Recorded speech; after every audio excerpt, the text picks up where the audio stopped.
एवढे सारे ब्रशेस, पण नेमकं एवढ्या ब्रशची गरज आहे का? आज आपण बघूया की सेल्फ मेकअपसाठी किती ब्रश लागतात.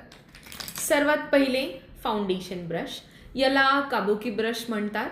हा जरा दाट असतो आणि फ्लॅट असतो. याने तुम्ही तुमचं फाउंडेशन अप्लायसुद्धा करू शकता आणि डॅब डॅब मोशननी ब्लेंडसुद्धा करू शकता. त्यानंतर असा एक मोठा बिग फ्लफी ब्रश, याने तुम्ही तुमचं compact, loose powder, setting powder हे सर्व अप्लाय करू शकता. त्यानंतर जर सेल्फ मेकअपच करत आहोत तर आपण हा एक अँग्युलर फ्लफी ब्रश आपला ब्लश अँड कॉन्टोरसाठी यूज करू शकतो. म्हणजे फेससाठी आपले 3 ब्रशमध्ये काम डन.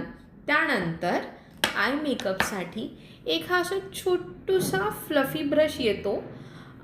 याने तुम्ही तुमचा कंप्लीट आय मेकअप करू शकता.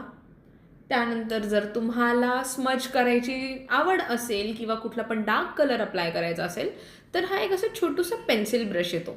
याने तुम्ही तुमचं स्मजिंग किंवा डार्क कलर ॲप्लिकेशन करू शकता. सो आपले 2 आय मेकअपसाठी आणि 3 फेससाठी असे 5 ब्रश जर आपल्याकडे असेल तर सेल्फ मेकअपसाठी हे इनफ आहेत. आता पुढे तुम्हाला व्हिडिओ कुठल्या टॉपिकवर हवा आहे हे तुम्ही मला कमेंटमध्ये सांगा आणि लाईक करा आणि भेटूया. बाय.